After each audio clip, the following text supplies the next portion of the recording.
Hello, everybody. Aloha and welcome. This is Magdalena in another episode of Touchful Podcast. I feel that it's about time to record this particular episode. I've been carrying this topic inside me for quite some time and giving it a lot of consideration and experimentation. And I feel that I finally want to share a little bit more about this topic with you today. And the topic of today's episode is that what we know is not important, and what we know doesn't matter. And I'm giggling because the moment I say it out loud, I feel this part of me that I call a little scientist. I feel this part of me like screaming inside. It's this part of me that loves knowing and loves facts. And it's this part of me that believes that knowledge is power and believes in education and, reading books and studying and science and all that stuff. I have a very, very, very strong part like this in me. And this part when it hears me saying that what we know ultimately doesn't matter, this part is like, what do you mean? What do you mean? Knowledge is everything. So I'm going to elaborate a little bit on that today. What exactly I mean by that when I say that what we know doesn't matter. It's so funny, when I start recording the episode, I don't have any script or anything like this. I just have this idea in my mind that I want to share with you, and then I start talking. And if you've been listening to my episodes, you know that some of them are more coherent, some of them are less coherent, but I always try to stay truthful and authentic and just keep it real. And another thing that comes to me right now is this, like, I see my inner child, my little Magdalena, the little one who loved reading encyclopedia and gathering facts. And my favorite books as a child were the books, with like 100 random facts about something. And I still remember some of these facts. They are utterly useless, but I still remember them up to this day. And ever since I was a child, I loved learning and I loved studying and I loved knowing. And up to this day, I really love popular science books and educational programs on YouTube and magazines that are about scientific facts and so on and so forth. So I'm not going to neglect, not neglect, that's not the word, Magdalena, where is your English? I'm not going to, push away knowledge. But I want to familiarize you with some idea, something that I really felt strongly recently, that in some areas of our lives, or I'm going to speak for myself, but I believe this to be kind of universal. When I talk to my massage clients or when I talk to my friends, we kind of agree on that in some areas of our lives, it really doesn't matter what you know if you don't implement it. If you don't embody it, then it really doesn't matter how much you know.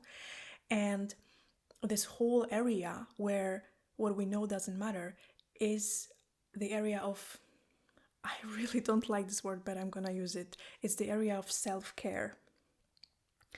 And I want to talk about exactly precisely this in today's episode, that when it comes to self-care, taking care of your health, be it physical health, mental, emotional health, or spiritual health, if you want to put it like this, because I like to see health and well-being on these 4 layers or levels of life: physical, emotional, mental, and spiritual. Then as long as we don't act and as long as we don't embody the knowledge that is there, it's really not going to change much. And I want to give you examples from my own life and maybe some stories from the lives of my clients. And I want to share with you my self-care October project that I'm currently running, an experiment that me and my friend are having together. And ultimately, I want to inspire you maybe a little bit to embody the knowledge.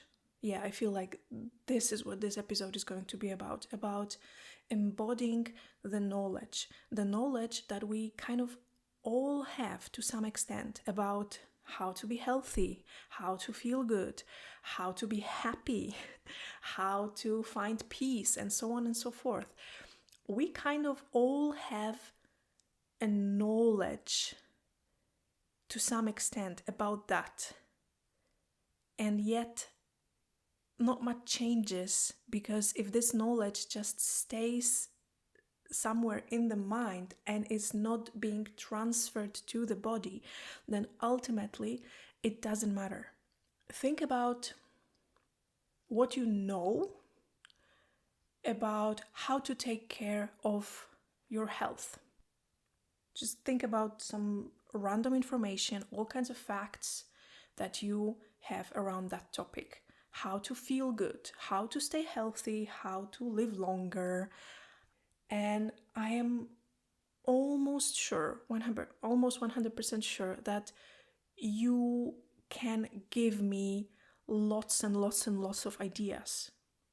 And these are going to be simple things like taking care of your sleep, staying hydrated, going for walks, and taking care of your physical activity, and lowering the level of stress in your life, and having a healthy diet.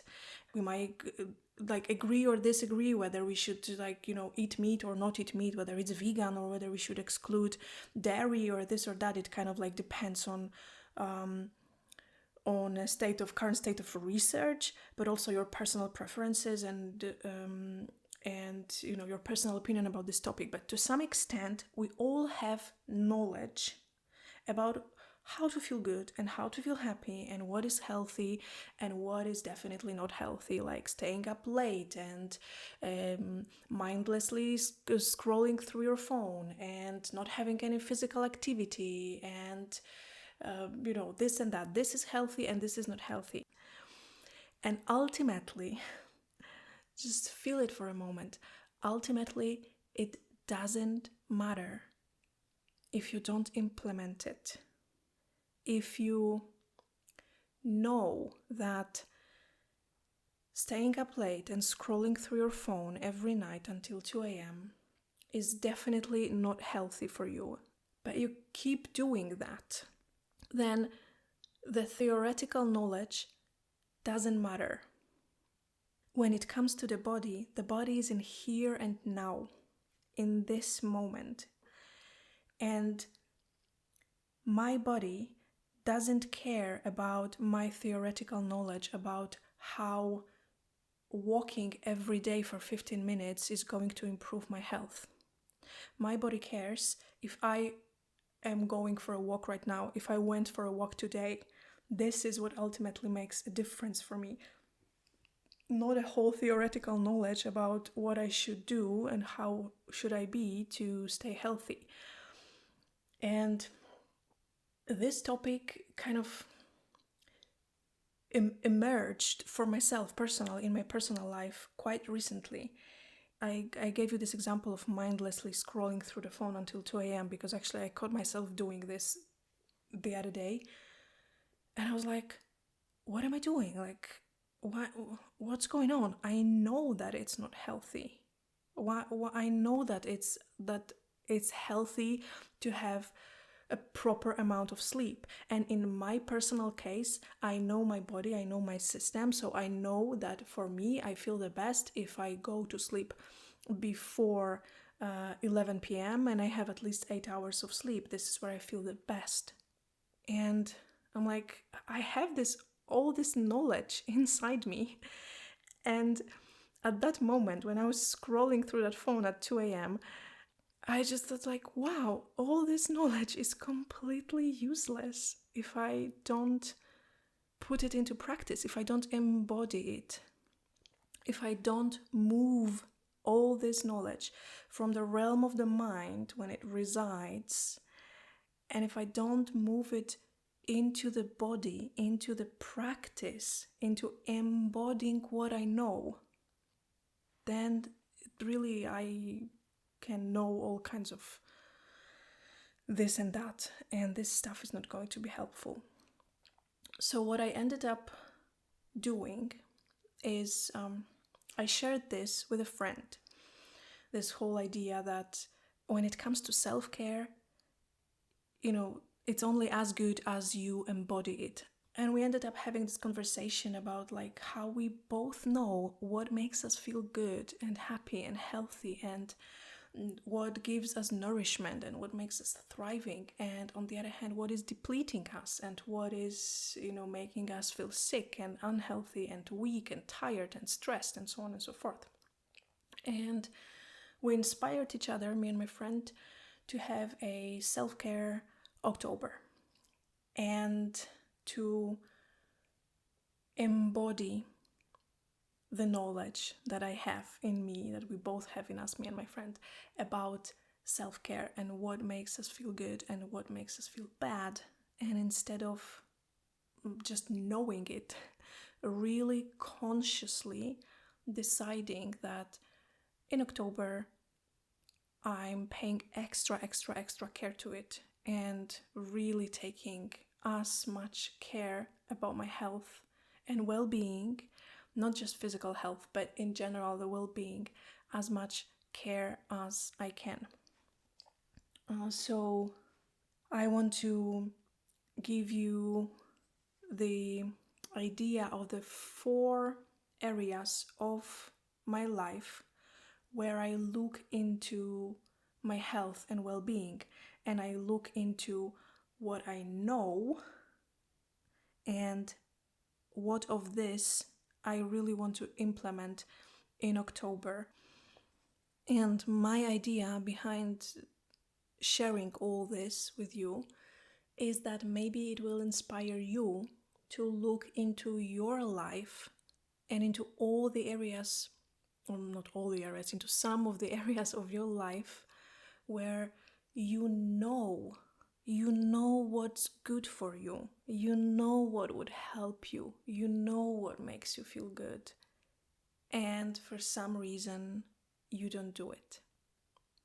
Then if you listen to this episode in October, then I invite you to join me and my friend for this Self-Care October project, where you really prioritize embodiment over knowledge, practicing over knowing. Another way to put it would be to walk your talk. So not just talking that you should spend less time on your phone, not just talking that you should drink more water, not just talking that you should quit sugar, not just talking that you should start moving more, not just talking, because when it comes to the body, when it comes to how you feel in your body, talking really doesn't change much. So maybe that would inspire you a little bit to embody it. So let's look together into four areas of our lives with some examples, and you might feel and kind of be real with yourself about what would you like to do in every of these areas of your life for the next week, 2 weeks, a month, a day, the rest of today even. It doesn't matter. You don't need to commit yourself to like, okay, from now on till the rest of my life I'm going to do this. It can be just for today. Maybe just for the rest of the day you want to walk your talk, you want to embody the knowledge, and you want to really pay attention to the choices that you make, knowing that every choice that we make has consequences for our health and for our well-being, then maybe just for today you want to pay a little more attention to the choices that you make when it comes to what you eat, or how much you sleep, or how much you use your phone, or how much you move, or how much you hug the people that you love, and so on and so forth. So the first area that I decided that I want to look into for myself is the physical health and the physical layer of reality. And it's the one that is, I would say it's the easiest and the most difficult. On the one hand, it's the easiest because the changes are kind of like immediate. Like if I know that it's important to stay hydrated, then in this very moment, in this very second of my life, I can pour myself a glass of water and drink it and embody the knowledge that it's important to stay hydrated. You know what I mean? So in a way, it's very easy to look into this area. So go ahead and think about, just for yourself, if you want to, you can take a piece of paper even and write down or think about all kinds of things that make you feel physically good, that are important for your physical health. And you don't need to think in general, what is in general and what is the common knowledge, or what people in general say and what people in general believe, or what people in general choose. But think about yourself. What helps you? What serves you? For example, maybe you had this experience that for a day or two you cut sugar completely, and you immediately felt a difference in how you think and how you sleep and how much energy you have. Then you know that it's important for you and it works for you. Maybe you've had this experience that when you go to bed before midnight, then it really makes a huge difference for how you feel versus when you go to bed at 2 a.m. Or maybe in your personal case, you observe that it really doesn't make that much of a difference. Then focus on something else, on something that you feel that makes a difference for you. Maybe you personally really feel a difference when you go to the swimming pool and spend some time, swimming. Or maybe you personally feel a difference when you go for a walk and spend some time in nature. Or maybe you feel a difference when you eat your last meal at 8 o'clock and no later than that. So think about what in your case on a physical level works best and what makes you feel happy, healthy, what makes you feel good, what makes you feel that you are nourishing yourself on a physical level. And ultimately, you will most likely notice that this will be either about the amount of sleep, the type of food that you consume, the amount of movement that you have. In most cases, it's one of these three categories. And that's the sort of like this paradox of this whole idea of what we know doesn't matter, only what we embody matters.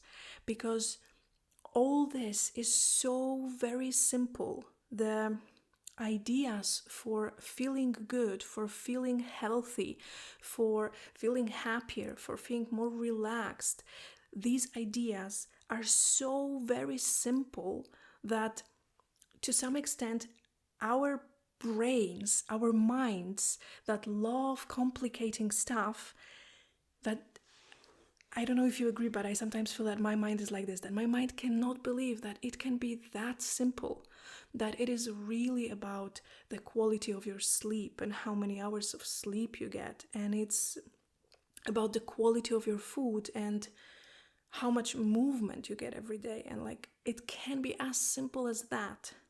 And I see it in myself, I see it in my clients, I see it in my friends, I see it all around me, that we somehow, when it's that simple, we are like, no, it cannot be that simple. It must be, something more into it. It cannot be simply about, that I need to drink more water, eat better food, sleep more, use my phone less, and go for walks, and then I will be, a different person.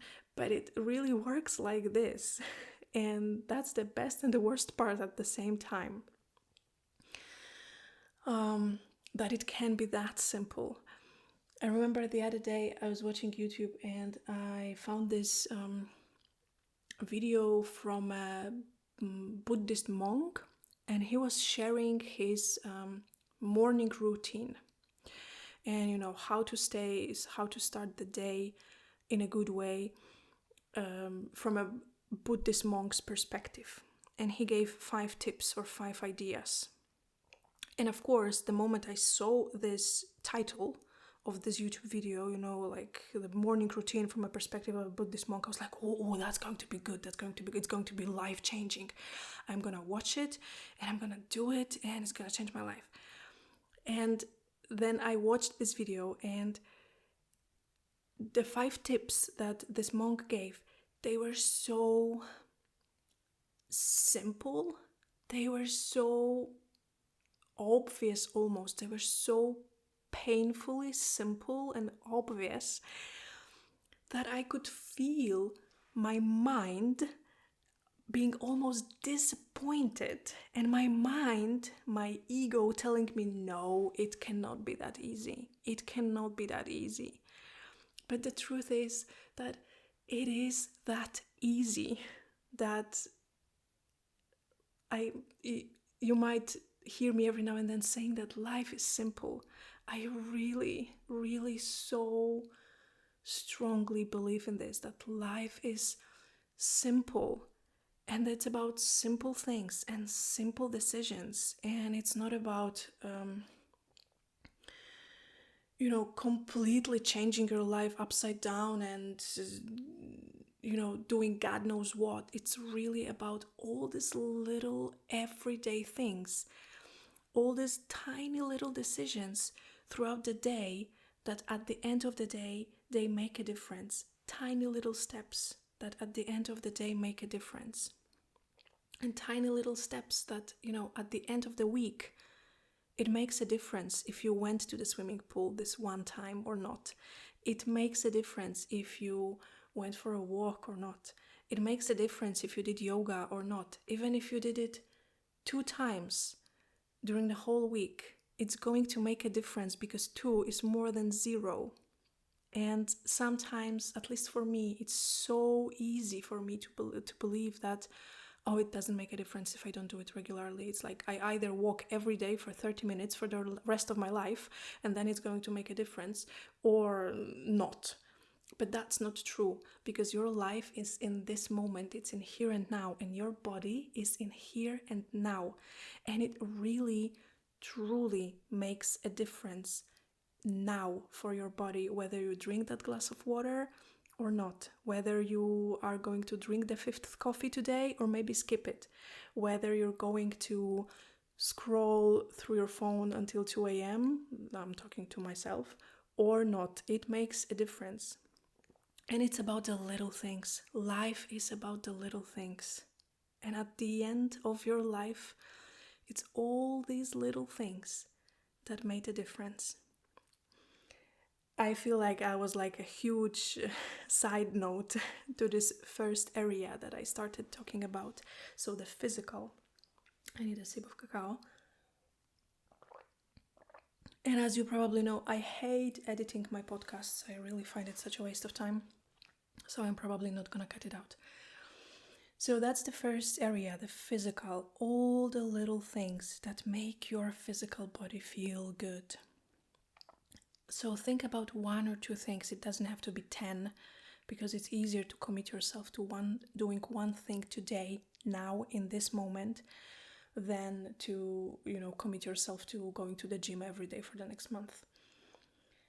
Then the next area that when I started to run this experiment for myself, and when I decided that, in October, I really want to focus on my well-being and health and self-care.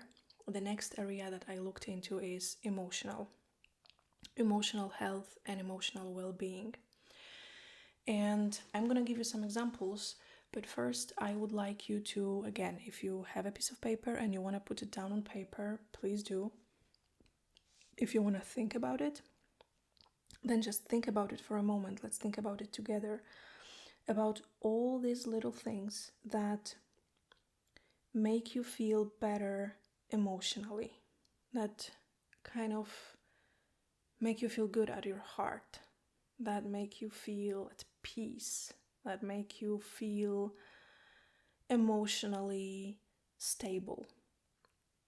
And again, don't think about what is good in general or what is good for everybody. Think about yourself. Think about all these little personal experiences that you have, all these little things that make your emotions kind of like right, and they make you feel good, and they make you feel safe, and they make your heart being at peace and at ease. So for me, a huge part of this emotional health is the quality of my relationships. That's for sure. And I realized that there are some relationships in my life right now which I feel that they have been neglected and something is not entirely right there. And I feel this affecting my emotional health, quality of my emotional well-being. So a part of my personal experiment and self-care October is making those relationships right as much as I can. Clarifying some things. Sometimes it's about having difficult conversations. Sometimes it's about ending a relationship. Sometimes the relationship needs to take a different path. Sometimes it's about being really truthful and open and vulnerable, in my case, to really feel that my emotional health is being taken care of in the department of relationships, I would say. But in your case, it doesn't need to be about relationships. Though in general, I kind of feel that the quality of our relationships really affects our emotional health a lot. And physical health, of course, as well, and mental health too. All of this is connected.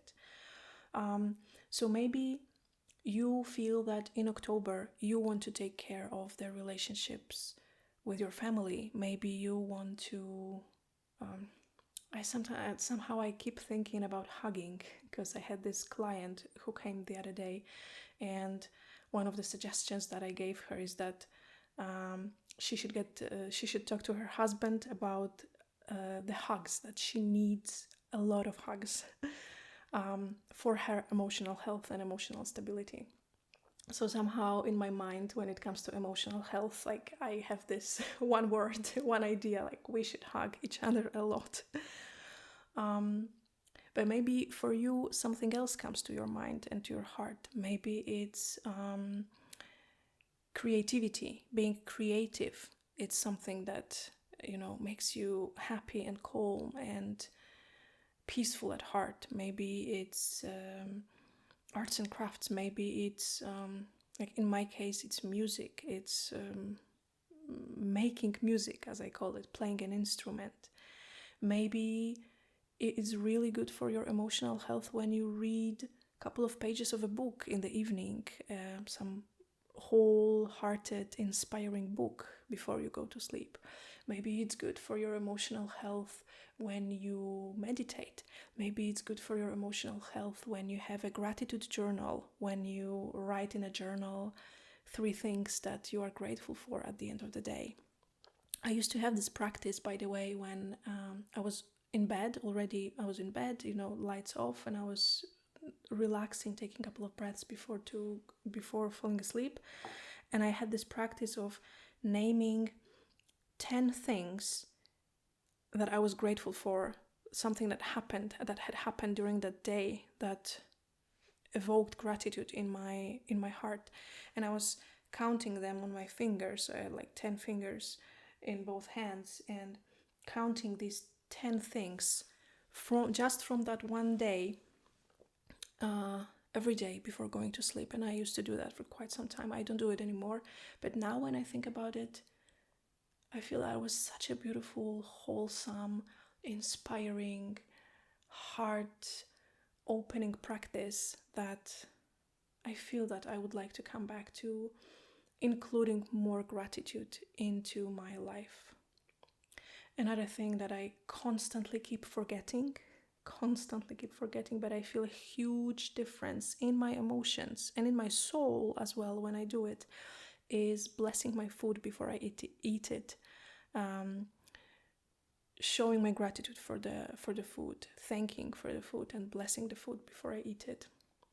And I realized, just like when I'm speaking to you right now, that I would like to do this more because I constantly forget.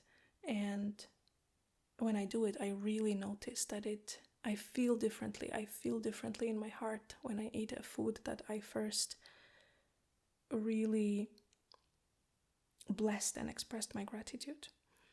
So these are just some inspirations for you for this area of emotions and emotional self-care, emotional health. So don't stay there just with my ideas. Think about what matters to you right now, and what is this one little thing that you can do now, today, in the next hour, before this day ends, something that is going to make a difference about how you feel. Because again, remember, it's about all these little things that at the end of the day make a difference.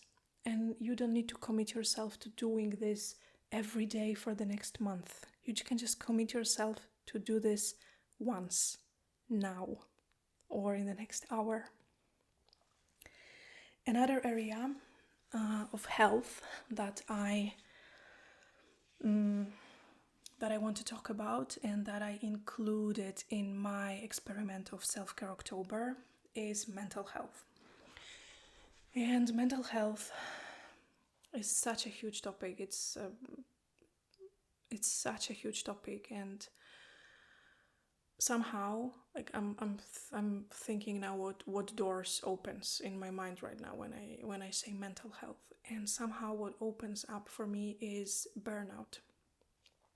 So I got burned out twice, and I was really close to a burnout for the third time last year, when I had a really big health crisis last year. And since then, I know that I am simply prone to burnout a lot.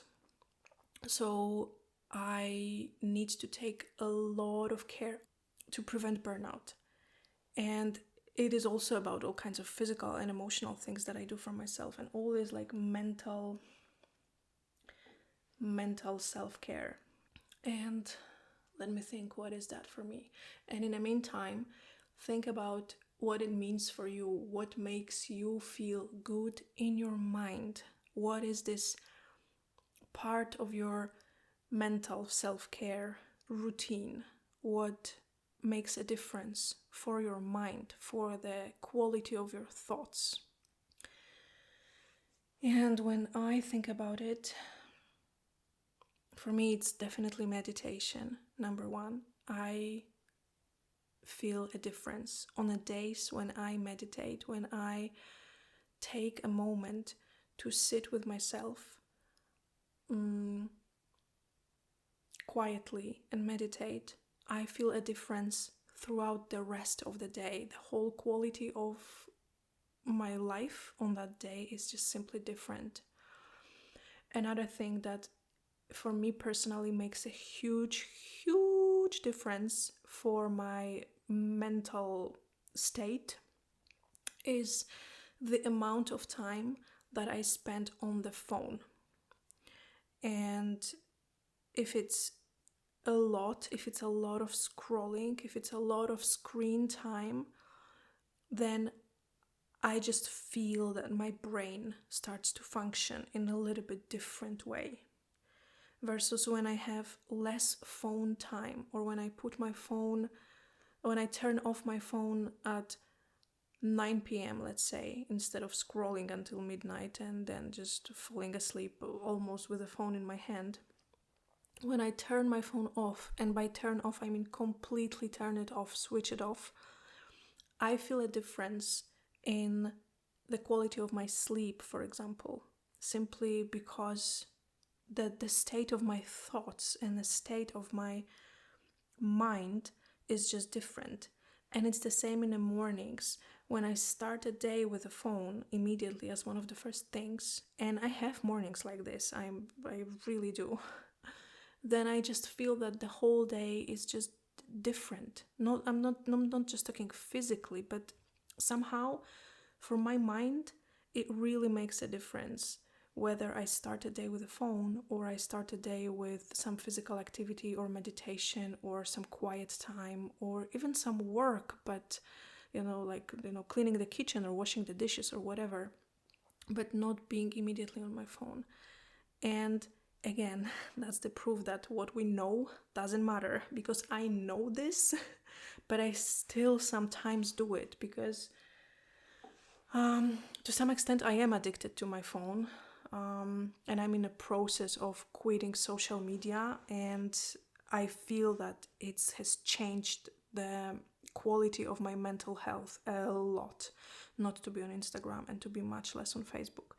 So it is my commitment in October to spend less time on my phone. And I have days when I succeed and I have days when I don't succeed, and it's fine, it's okay. Sometimes it's like this and sometimes it's like that. But what is important to me is that I don't want to just know that it's important for me. I want to embody it. And that's ultimately, I feel that this is what I'm trying to express in this episode, that it's this little shift from I know into I embody, I choose. It's like, yeah, I know what is good for me, but in October, having this little self-care project with me and my friend, I want to embody as much as I know, as it's possible. I don't want to just know what is good for me. I want to do it. I want to take care of it. So think about your mental health and what supports it, and think about this one thing that you can do now or that you can do today. Again, you don't need to commit yourself to meditating for 1 hour every day for the next month. You can just commit yourself into sitting for 3 minutes and meditating for 3 minutes because you know that it's good for you and you want to embody the knowledge. You want to bring the knowing into the flesh, because that is that one thing that is ultimately going to make a difference, and it's this one thing that matters. If you know that you should meditate because it's good for you, but you don't meditate, it doesn't matter. And if you know that you should meditate and you decide to do it for 1 minute or 2 minutes or 3 minutes because that was all that you were able to do on that day, then it's this 1 minute that is more than zero. Think about it like that, please. Don't be like me. I used to be for my whole life, and up to this day, I am really very often like all or nothing. Either I do it like 100% or it completely doesn't matter. And it's not true. 1 minute or 2 minutes is more than zero. Another example that I want to give you about that is that, coming back to the physical health, I started doing Pilates in the morning, every morning, or most of the mornings. That was my idea, that I should be doing it every morning, and for 3 weeks I was really doing it every morning. And then came this one day when I really just couldn't pull myself to do it, so I didn't do the workout. And then I had this I've been doing it for 3 weeks and now I just didn't do it one day. What's the point? I'm always like this. I'm a quitter. I always quit. I have a commitment and then I don't do it, and and I threw a pity party for myself that it's just all doesn't matter. But then I realized that really 5 minutes of workout are more than zero, and I might not feel like doing 30 minutes of, full body workout on that morning, but I might feel like doing a couple of my favorite exercises that altogether total they take like 5 minutes. And there is a part of me, a nasty part of my brain, that tells me that, Magdalena, are you kidding me? What kind of a difference it makes if you do 5 repetitions of something? But for my body, I really believe that it does make a difference whether I do 5 repetitions of something or not, of like my favorite exercise. So that was, again, a side talk. I feel that it's like this episode is quite chaotic, but if you've been listening to this podcast, then you know that most episodes are like this. I'm mostly a stream of consciousness. I really feel different doors opening and closing in my mind, literally as I speak to you. I feel the words coming to me, and I accepted that this podcast is like this, that it might be a little bit chaotic, but it's definitely very truthful and very authentic and very in the moment. So I was talking about mental health, and now I want to move into something that sounds very weird when I say it like this, because I want to say spiritual health. And I'm not even sure if such a thing exists, but if it doesn't, then I just invented it. I want to talk about spiritual health and spiritual well-being, because like I said at some point at the beginning of this episode, I like to look at my health and my well-being into these 4 areas of my life: the physical, emotional, mental, and spiritual. So think about, or write them down if you take notes and if you decide to put things on paper.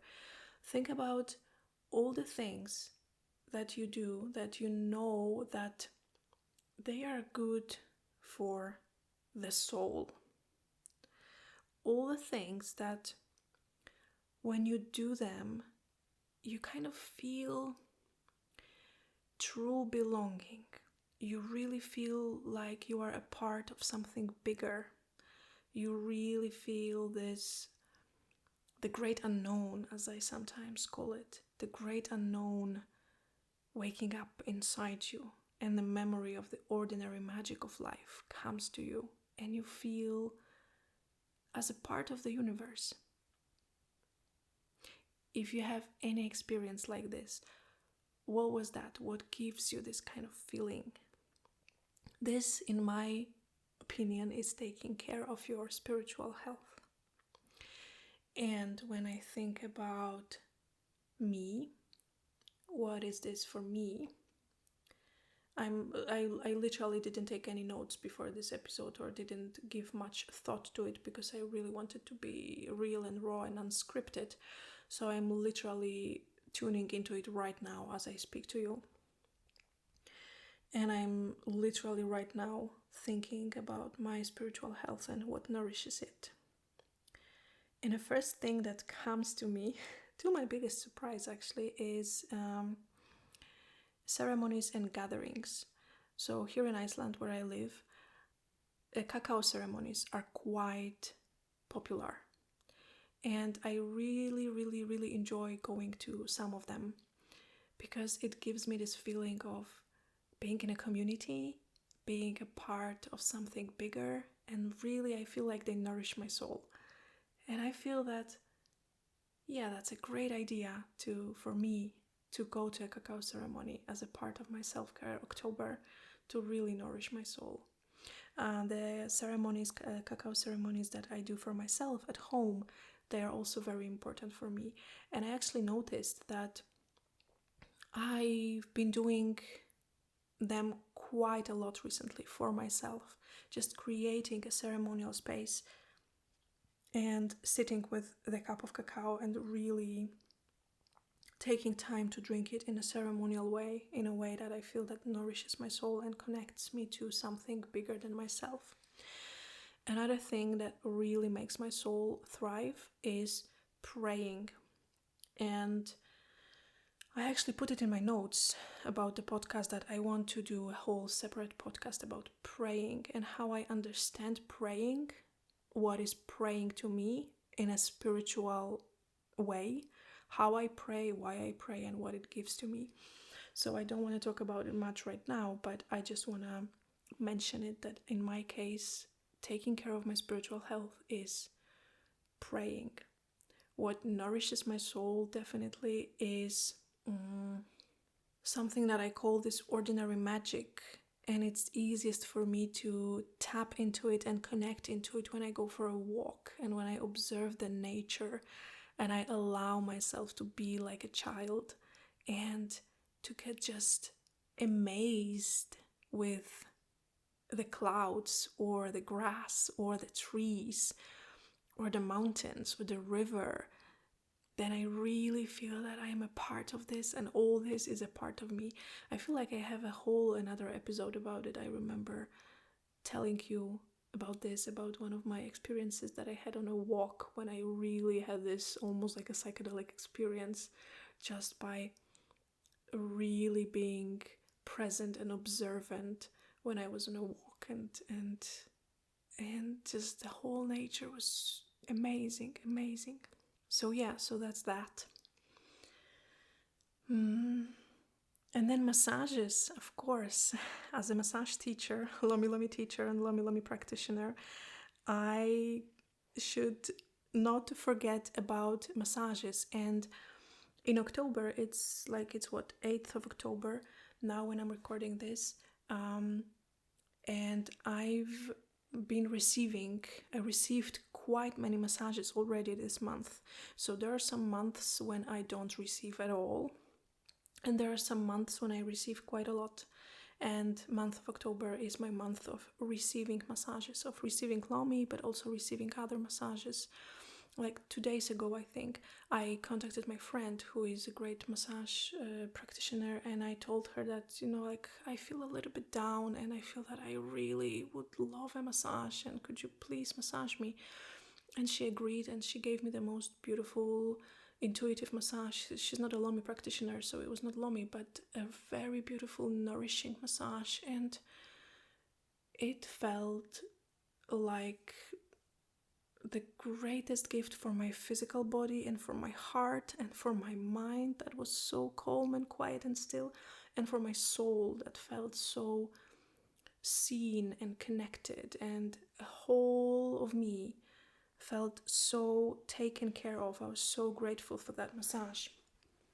And I know that I will be receiving more massages in October. That's one of my intentions, because I feel that massage is something that covers all these 4 areas. So the physical, the emotional, the mental, and spiritual.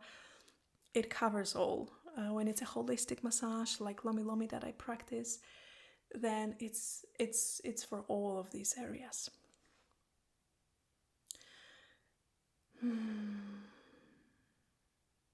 And breathing is good for everything. It's good for the physical, it's good for the heart, it calms my mind, and it really helps my spirit to connect to all of everything. There is another whole episode about breathing, I think, so you can listen to that as well. And again, breathing, taking a deep breath, is something that you can do right now, here. And this one deep breath is going to make a difference for your body. It doesn't matter if you know that deep breathing or conscious breathing is important for your nervous system and for your body and for your mind and whatnot. It doesn't matter if you know it. It only matters if you practice it. And again, don't commit yourself into, from now on I'm going to consciously breathe all day, every day for the next month. No, because committing yourself into something like this ultimately really is committing ourselves to failure. But commit yourself into, I'm going to take 3 deep, conscious, mindful, wholesome, nourishing breaths right now in this moment, and then do it. Embody what you know. And I feel that that's what I wanted to share today with you. Embody what you know, because what you know doesn't matter to your body.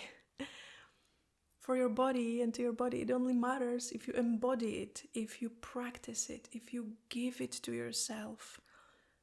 Otherwise, it's just an empty knowledge that, yeah, it's cool to know, but ultimately this knowledge doesn't change the quality of your life if you don't embody it.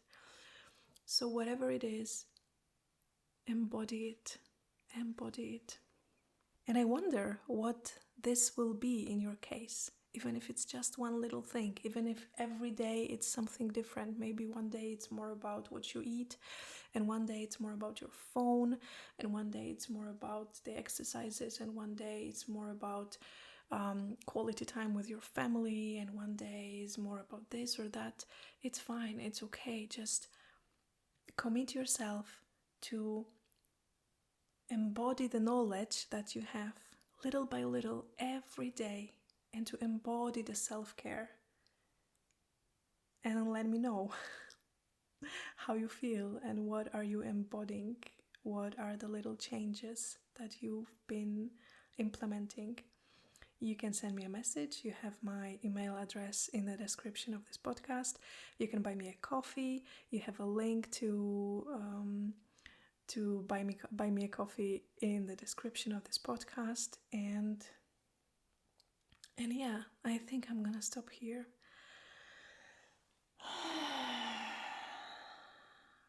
Thank you for you. Thank you for tuning in, and thank you for listening. Aloha, and I will talk to you soon. Bye bye.